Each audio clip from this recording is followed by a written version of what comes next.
This video is brought to you by Sailrite. These V-Berth cushions on this Islander 37 sailboat are in desperate need of being replaced. We're going to transform this area into a stylish and cozy sleeping area with new V-Berth cushions that you can easily make yourself after watching this video.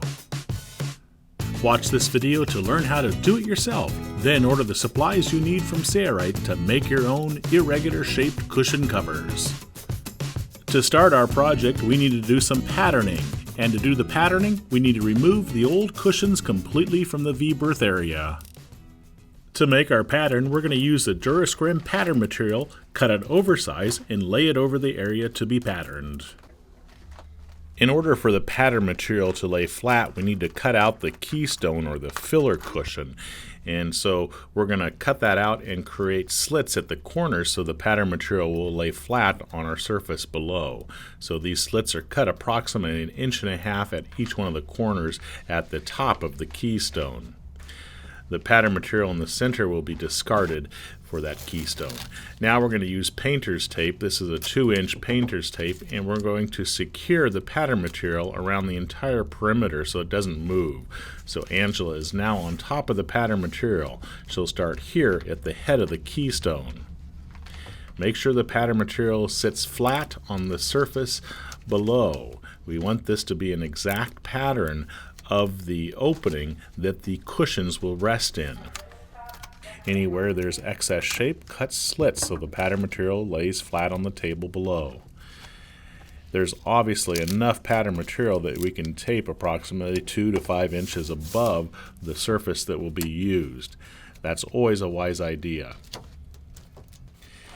At the bow here, she's going to create a fold at each one of those corners once she's taped it in place. So now she'll create a fold at each one of these corners and then tape the fold in place so that it lays nicely on the surface below. Once you're happy with how the pattern material is laying on top of our surface, we'll take a Sharpie marker and mark the Durascrim pattern material all around the perimeter.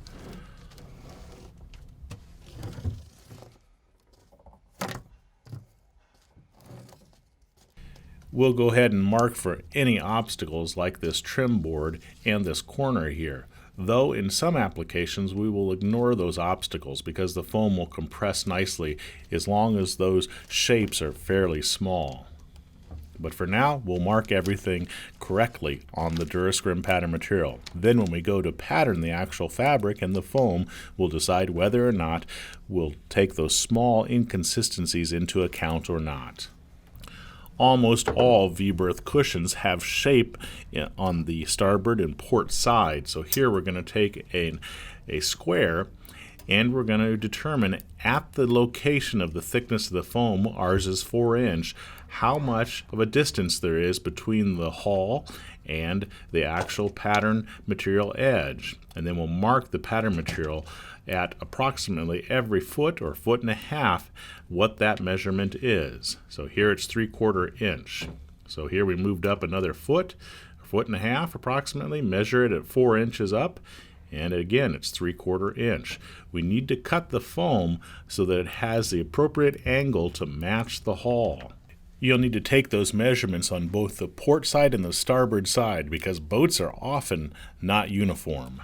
We've now cut some Durascrim pattern material a little bit larger than the keystone area and are marking its opening with the Sharpie marker right along the edge. We highly recommend that you label your Durascrim pattern material prior to removing it. So here she's labeled at top and right and left. And then she's going to cut the keystone out with scissors right along the outside edge of the black line. And then she'll confirm that it fits appropriately. We'll now take that pattern material to the Sailrite loft floor, and Angela will fold it in half to find the center location.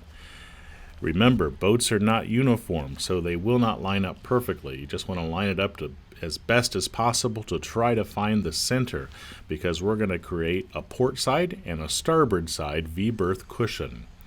Once you've determined where the center is, mark it with your Sharpie marker at both the bow portion and the stern portion on the inside. Angela's going to cut off the portion here at the bow, and then she'll unfold the material and cut out the remainder. At the corners here at the bow, you'll notice there's some shape in there because there's some trim. We're going to ignore that completely. We believe the foam will take on that shape nicely. Most of the notches in the pattern material that were to accommodate for trim boards are being ignored, except for here at this location. Everywhere else, we believe the foam will fit perfectly and compress nicely around the trim boards. There are no rules on what should be ignored and what should not be ignored, but the more cutouts and notches you make, the more difficult it will be to sew the boxing onto the plates. So try to ignore it if you can. And if you feel like you have to cut out a notch, do it only if you think it'll be aesthetically pleasing. Angela has struck a line for the center location, and she cuts that out, so we now have a port, and our starboard V-berth cushion and the keystone is cut out as well. She's labeled them right and left. Need to know how much fabric to order? Just use Sailrite's Fabric Calculator by Jim Grant. After picking the fabric choice, click the button called Launch Fabric Calculator. You will see multiple project selections. Click Cushions. Since our project is a V-berth cushion, we will select irregular cushions. Now enter the measurements for your cushion into the appropriate fields. The sketch or drawing above will help you to determine what to measure for the appropriate field. We're going to be using a 4-inch foam, and we're going to be creating 2 V-berth cushions. So in the quantity, we'll select 2. Our fabric width is 54 inches. If you have any questions about any of the selections, be sure to click on the question mark for a detailed description. Our fabric has stripes, and it's not a railroaded fabric, but we want the stripes to run across the length of the cushions, so we're going to hit the railroaded button. If you want the stripes to run across the length as shown in the illustration, and you're not using a railroaded fabric, hit the stripes button. Our cushions will use a different fabric on the bottom side, so we're going to select the plate and boxing to calculate for those items only. Now just hit the calculate button and you can see exactly how much fabric is required for your cushion. If your cushions will require piping, the Sailrite Fabric Calculator also determines how much piping is required for your cushions. Scroll down a little further and you can see a cut panel rendering showing the fabric and the boxing, how it will be nested on the fabric for the best cloth usage. To determine how much fabric is required for the bottom plate, just click on Plate and then hit the Calculate button. And that'll give us how much material is required for the bottom plates for our 2 V-berth cushions, and you also see a cut panel rendering for that. Yeah, it's that easy with the Sailrite Fabric Calculator. Now all you need to do is order the fabric from Sailrite. You'll find hundreds of fabrics that are great for your boat interior.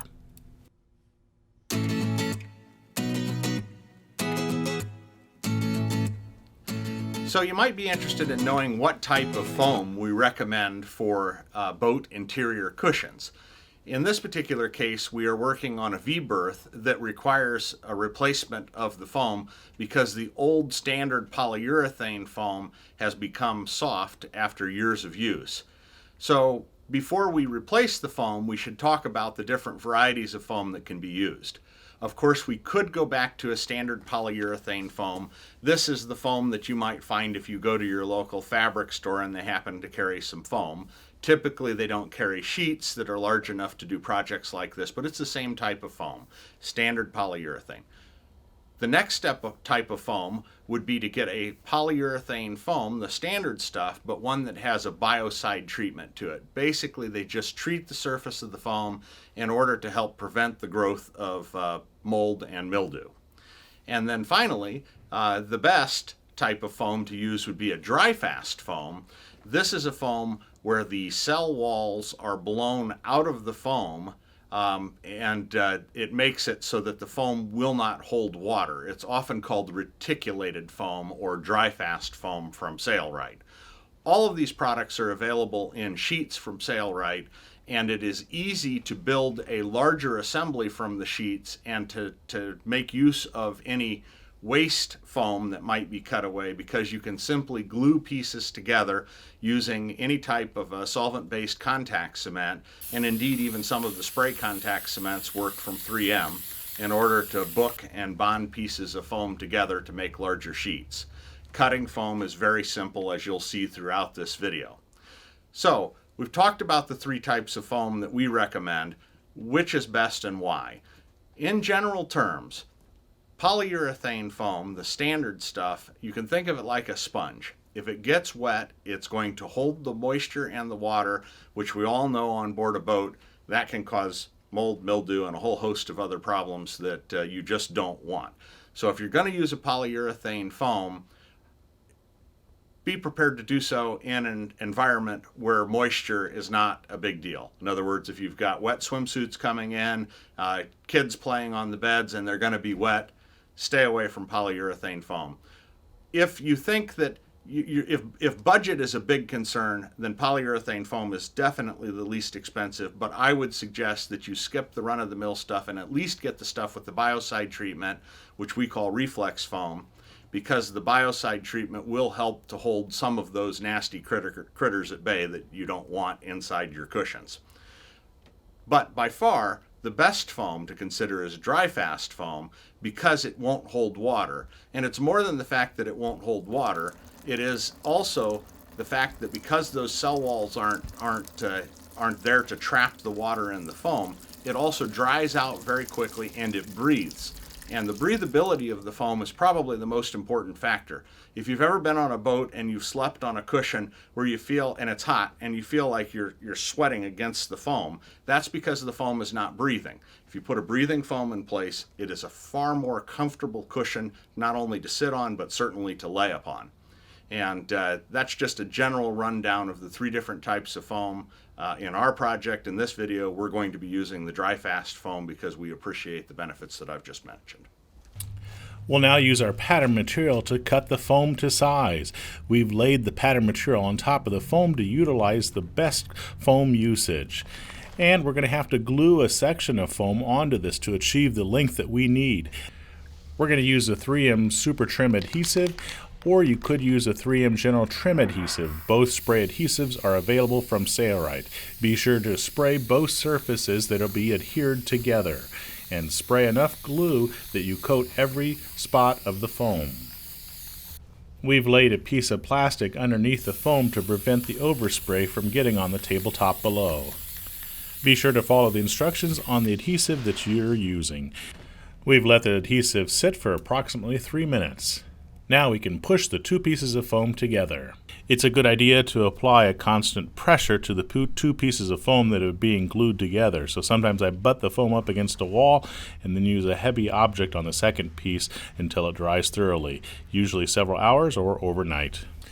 We have layered the pattern material on top of the foam in a manner that will allow us to add for more size around the sides of the pattern. Add to both pattern dimensions 1%. To calculate for this 1%, we will need to multiply the length of the sides by 0.01. Since our cushions are irregular, we will take the average of the parallel edge measurements, meaning we will add them together, and then divide that figure by 2. This is the average of the side. We don't need to take the 75 and 74 inch measurement and average because it's already so close, so we'll ignore its average. Now multiply that amount by 0.01. This is the 1% factor which needs to be added to the pattern sides. Never add less than a ½ inch, so the 0.23 will be rounded up to 0.5. However, these cushions are irregular in shape, and so adding these measurements to just one side is not possible, as it would be for a rectangular cushion. So we need to make one more calculation first. Take the 1% figure for both dimensions and divide it by 2. This gives you a figure that you can now easily transfer all around the irregular sides of the cushion, as shown in the illustration. Okay, we have yet one more factor to consider, and that is the wedge, or the angle side of the V-berth cushion that goes up against the hull liner. We need to add that amount to the appropriate side of the pattern also. So for our cushion, that side called for an additional 0.25 inches. And to that figure, we need to add the measurement taken when we patterned for the wedge along the side of the port and starboard hull liner. Your final calculation. Add the wedge measurement to the appropriate side of the cushion, that is the side that goes up against the hull liner. These wedge measurements need to include the 1% factor measurement we made. Ours is 0.25 inches. So most of our wedge measurements were 3/4 inch. So 0.75 inches plus 0.25 inches is 1 inch. Here you can see Angela marking 3/8 of an inch away from the pattern material onto the foam.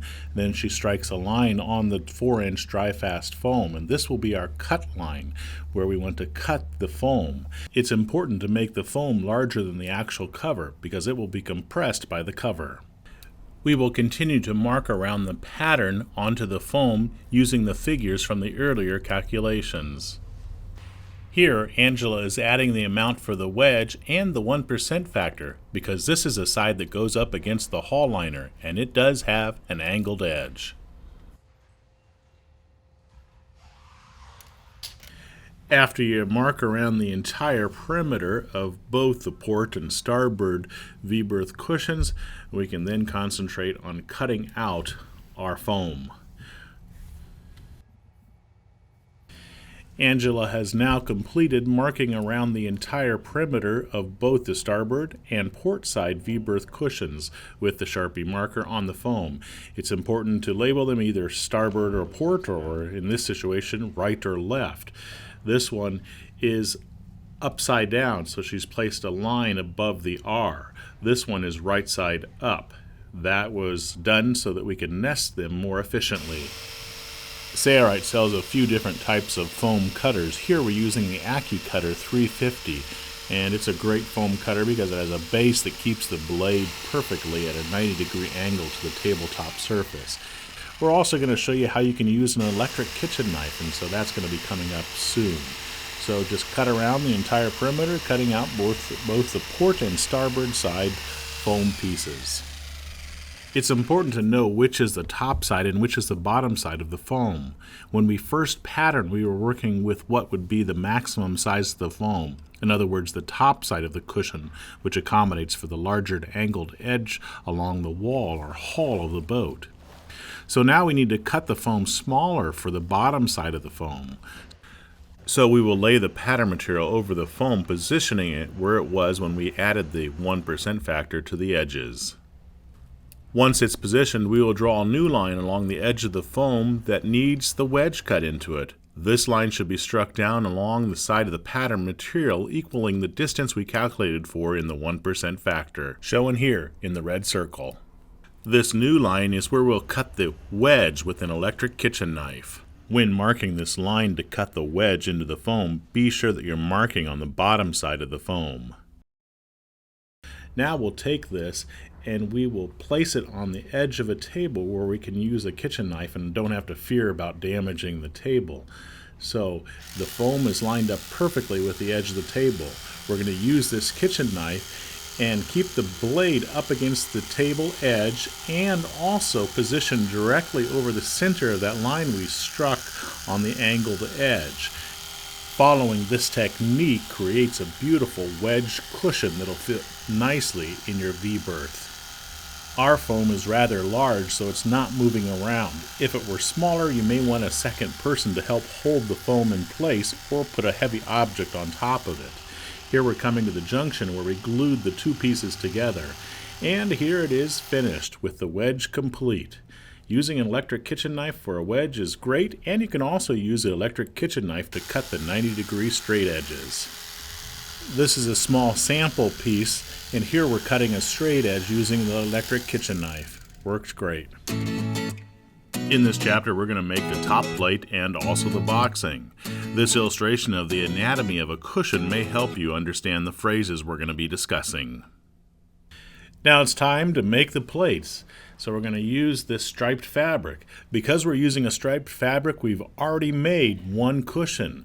Why do we make one and not show you? Because we need to line up the stripes. You can make the first cushion with the stripes basically anywhere, but after the first one's made, you must use that one as a pattern for where the stripes need to be for the second cushion. That's why we're showing you how to make the second cushion and not the first. When patterning for this top plate, be sure that the pattern material is facing up. You should be able to read the writing that you did on the pattern material when patterning. Now we know where the stitch line should be placed on this second cushion, so we'll lay the yardstick in on the desired stitch line location and measure over 3/8 inch. 3/8 inch is our seam allowance. Then, since we will be adding a 1/4 inch around all sides of the pattern, we will measure over from that line a 1/4 inch. This is where we want to place the pattern edge on top of the fabric, so our stripe will line up when the two cushions are set side by side when they're finished. Now simply measure over a 1/4 inch from the pattern edge and place marks at those locations. Then we will strike lines along those marks on the fabric. Continue doing this all around the pattern. You may want to tape the pattern to the fabric to avoid possible movement when patterning. If your cushion has a wedge side, as ours does, you will need to add for that also. We'll go over that next. We've marked a 1/4 inch away from the pattern material all around, except for the edge that has the wedge. We need this top plate to accommodate for any wedge angles, if any. So, where we marked the wedge measurements on the pattern material, we will need to add that measurement to our 1/4 inch addition. At this location, these two measurements say 3/4 inch, so add a 1/4 inch to that and we mark it at 1 inch. At other locations on the cushion, it's a 1/2 inch, so a 1/2 inch plus a 1/4 inch will be 3/4 inch.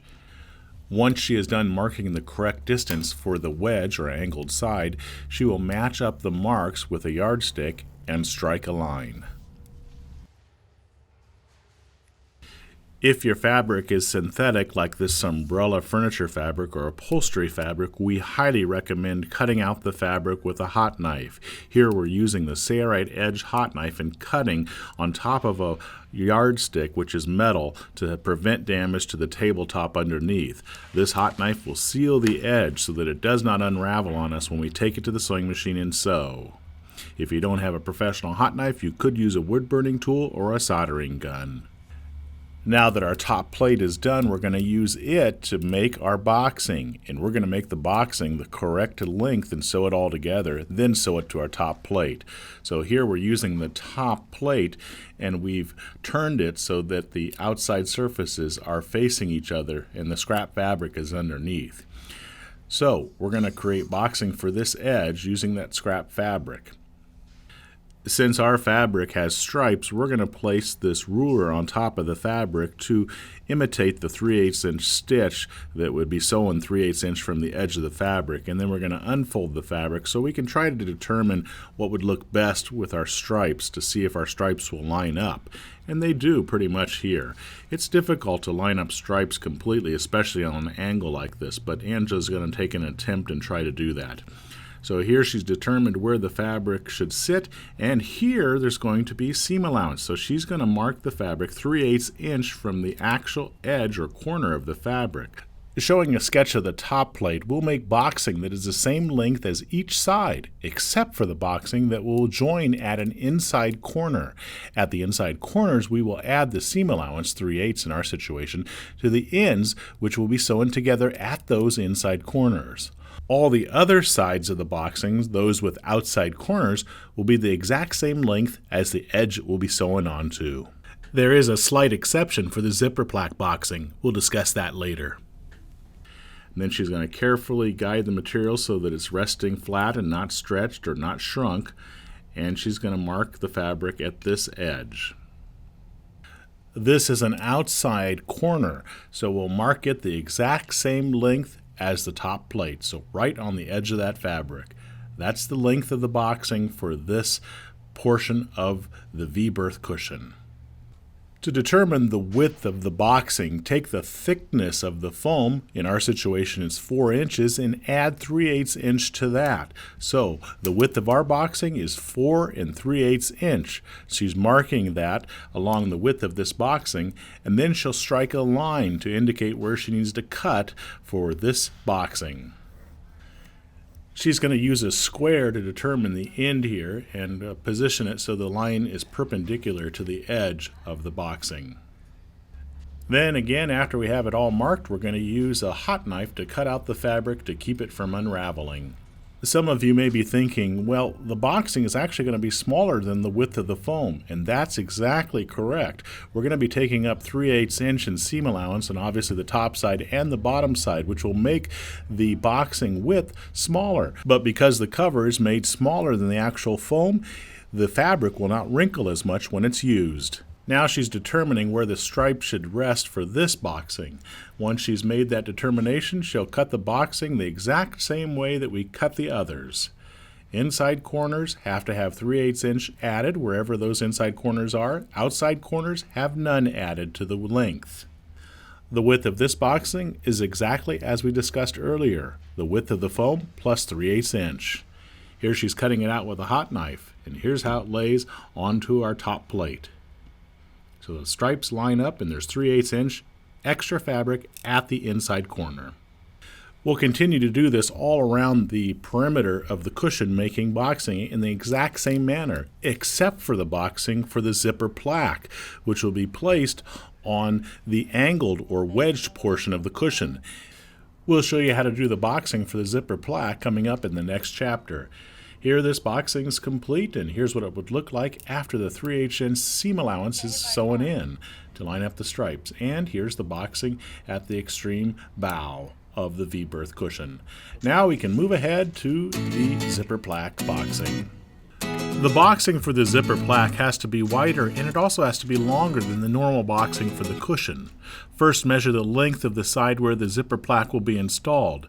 Take that measurement and multiply it by 1.0125.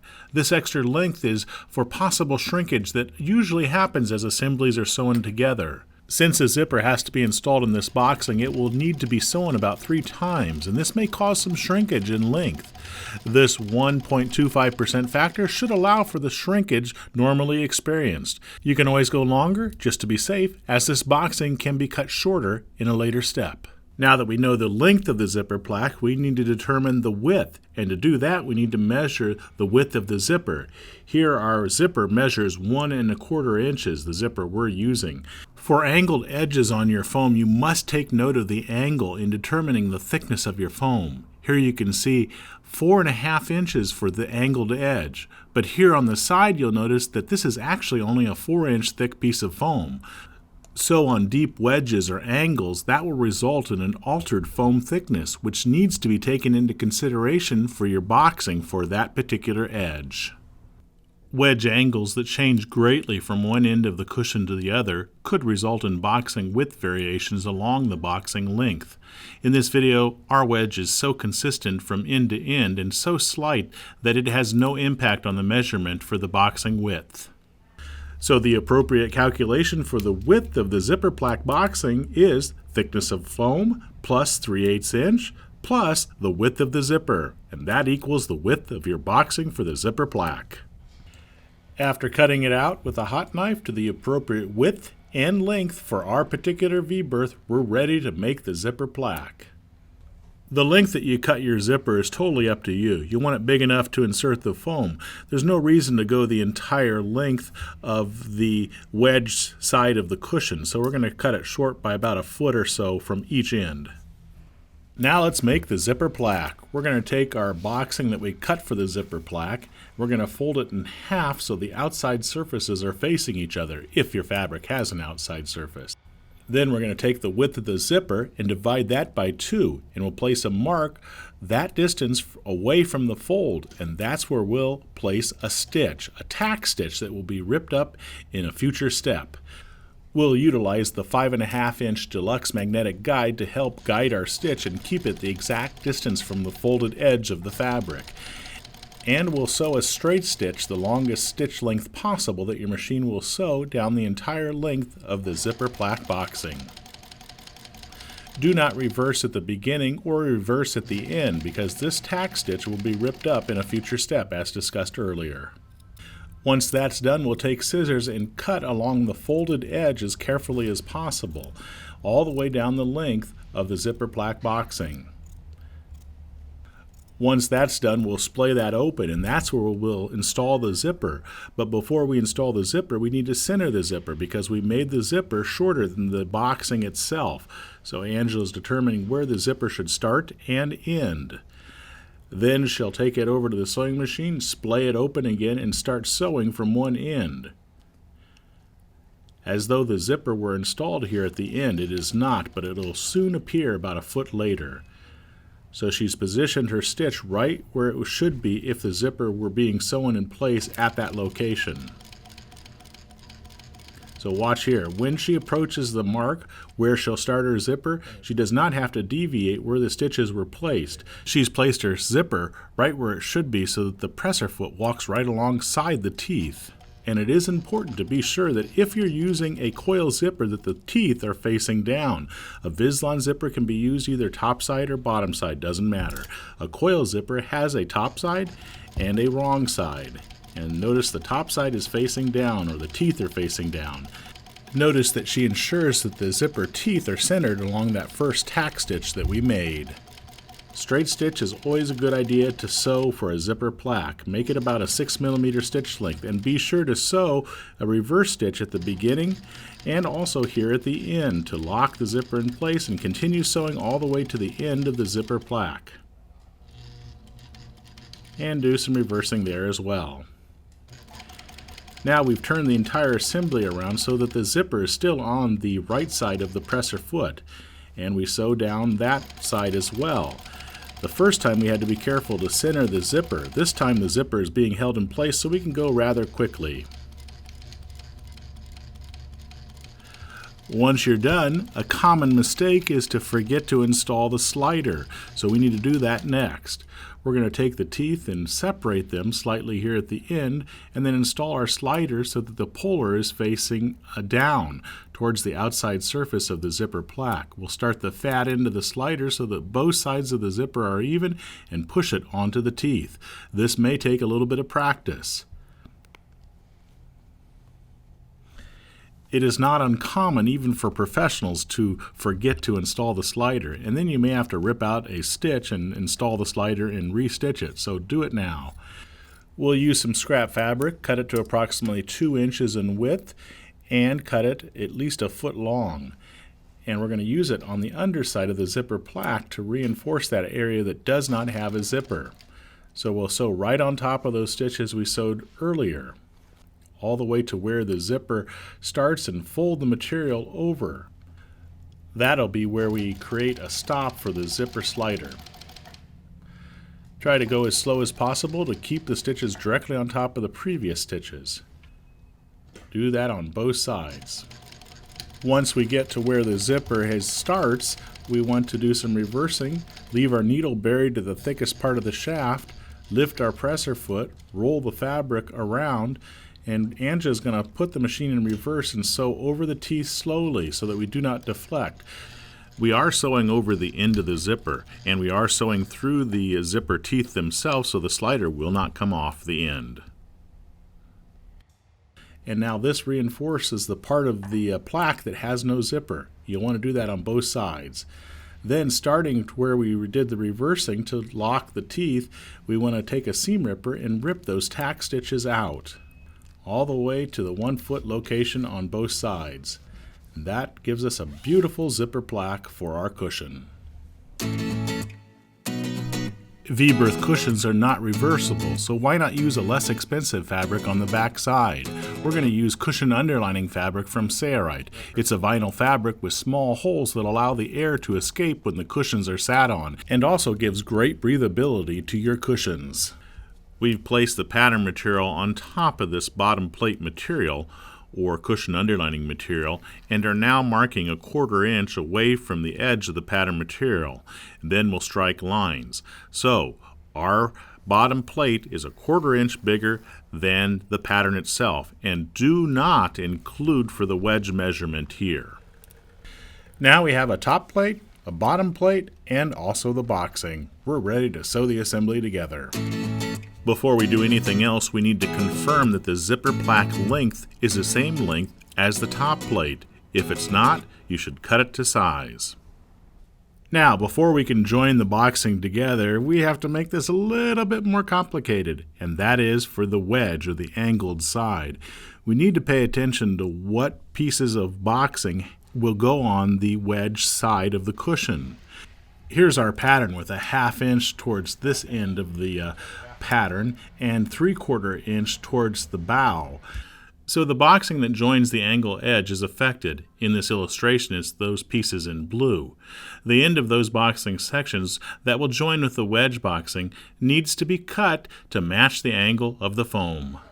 At the bow, we need 3/4 inch. So we're going to mark the edge 3/4 inch in, and then we're going to strike a line from the top corner all the way to that 3/4 inch line, or mark.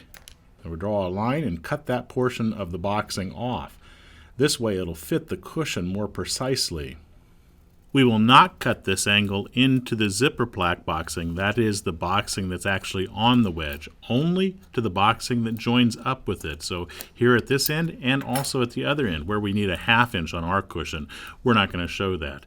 And here's how it'll match up on top of the plate. We'll simply match up the adjoining boxing with the outside surfaces facing each other, then take it to the sewing machine and sew those pieces together, one at a time. We'll be sewing these together with a straight stitch that is 3/8 inch from the edge of the fabric, and do some reversing at the beginning and also at the end of our stitching to lock our stitch in place. So we'll sew all the way to the bottom edge, reverse, and that boxing is joined to that boxing. Now we'll go over to where our plates and boxing are resting and grab the next boxing piece. It's best to organize your pieces as Angela has done here. We face those so that the outside surfaces are facing each other and sew those together in exactly the same manner, 3/8 inch from the edge. That's our seam allowance. Then we'll go back to the plates and the boxing and grab the next piece. Do the same thing. And now go back and grab the next one until you're all done. We're not going to show this entire process. Don't get mixed up. Take your time. Think about it. Make sure you lay the pieces out so that it's easy to determine which is the correct side and the wrong side.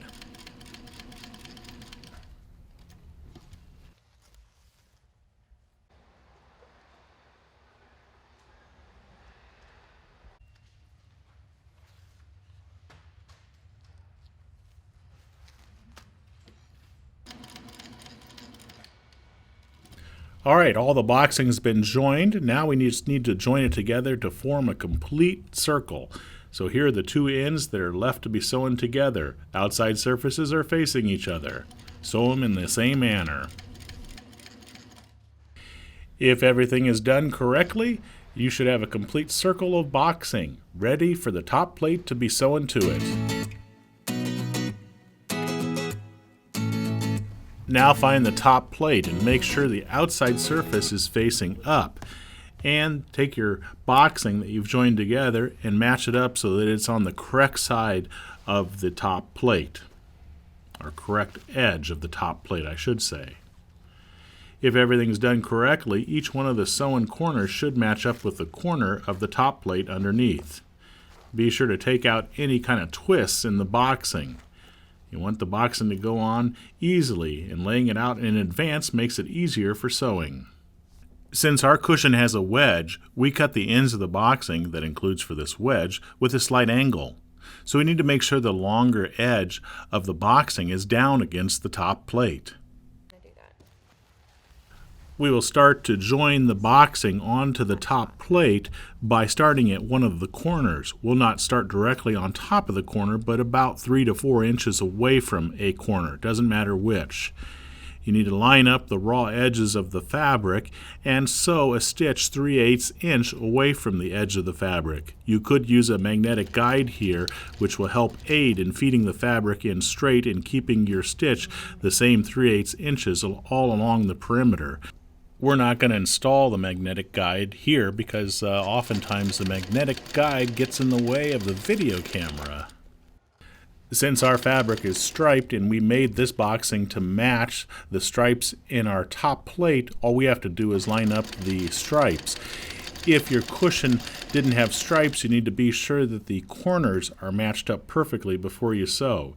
Here we're coming to our first corner. And now we're going to lose our stripes, so now we're going to have to be careful that we line up the fabric according to the corners, not the stripes. You'll notice that stitch that joins the boxing is actually 3/8 inch away from the opposite edge. That's perfect. Those stitches will not be directly at the corner, but they'll be 3/8 inch away, because when we sew the top plate and the boxing together, that stitch is in exactly the right spot, the exact corner. Now you'll notice here that she's going to sew down this side. This is the side with the zipper plaque. And she's going to line up the fabric so the edges are flush and the fabric is not being pulled from either the top side or the bottom side inconsistently. And she has lost her stripes, so now she needs to determine whether or not the fabric's going to line up. And to do that, she's going to bury her needle. She's going to match up the fabric and walk the fabric down the entire length and be sure that the corner is right where it needs to be, which is basically 3/8 away from the top plate underneath, the corner that she sewed the boxing together. And then she's going to walk it all the way to the sewing machine, ensuring that she's not pulling one side or stretching one side more than the other. Does it match up? Yes. So she's going to hold her hand about 2 foot away from the needle because she knows it matches up perfectly. She's going to guide her assembly and sew 3/8 inch away from that raw edge until she gets to her fingers where she's holding the fabric together. Then she'll stop, bury her needle so she doesn't lose her position, find the corner again, and walk it again. In doing this, she is assured that the boxing and the plate will match up perfectly, since she did not use match-up notches in the boxing and plates. We do have other cushion videos that show how to make match-up marks or notches. If you want to see how to do that, be sure to check out those videos. But this is a great alternative to using match-up notches or marks. If the plate and boxing corners did not match up, a little trick is to pull or stretch one layer of fabric as it is being sewn. You must be careful when doing this, as it may cause wrinkles if done excessively. In doing this, you may change the outcome by as much as 1/4 inch if done over the entire length of that sewn edge. And here we're coming to the corner. We'll show this corner one more time and then we'll move on. This principle is the same all the way around the cushion. She buries her needle at the stitch in the boxing. She lifts her foot, rolls the fabric around, lowers her foot, matches up the raw edges, and continues to sew around.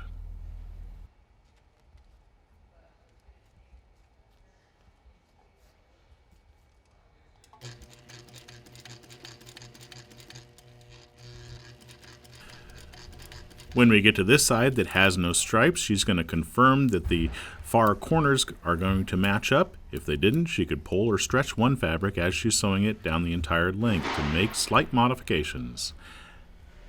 All right, let's move on.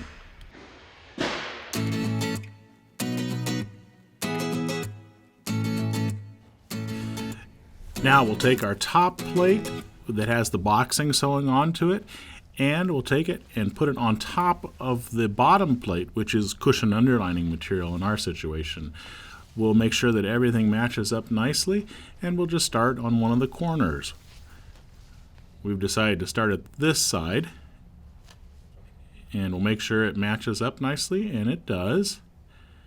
And we'll start at a corner, but not directly on the corner, so about 3 to 4 inches away from the corner, just as we did previously when we sewed the boxing to the top plate.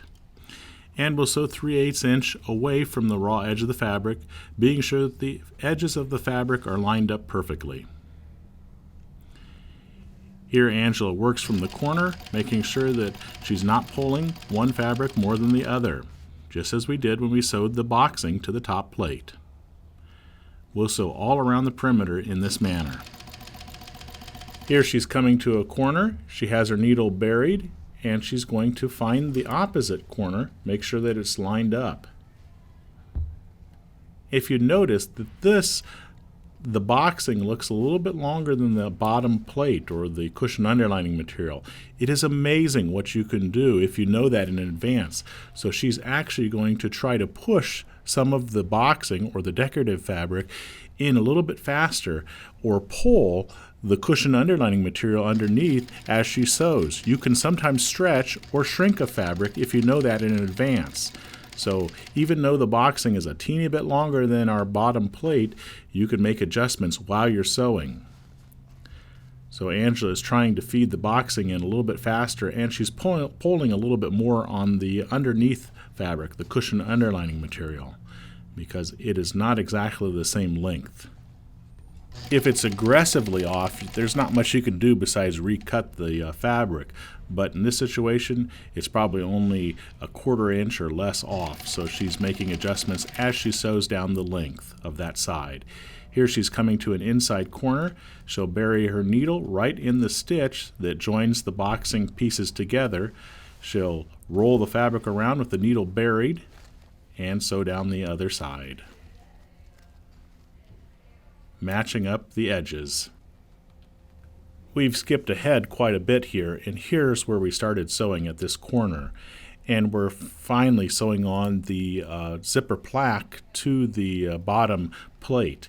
And so she's going to walk it from that corner all the way down the length of the zipper plaque to ensure that it's going to match up perfectly. So take your time. If you don't have match-up notches or match-up marks, you need to do it in this manner.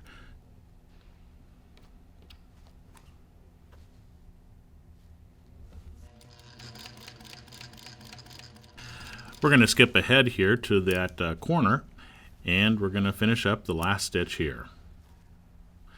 When we get to our previous first stitches, we'll do some reversing, and we are done joining the bottom plate to the assembly. Now we'll just turn our assembly right side out by grabbing each one of the corners and inverting the entire assembly through the open zipper. We're not going to show that whole process. It's rather time consuming, but be sure to push each one of the corners out with your fingers or hands. Now we'll insert our foam. It is always best to have a second helper for this, as the foam will fit quite snugly. So here I am helping Angela insert the foam. Once the foam is inserted, then you have to work the foam so that it is sitting in the corners exactly as you like it. You'll need to work the foam appropriately into the corners and also so that it fits centered between the boxing. So before you zip it up, make major adjustments by moving either the cover or the foam inside of the cover. Once you're fairly happy with where the cover is resting on the foam, zip it up, and then you can still manipulate the cover and the foam just by rolling it, like Angela's going to do here.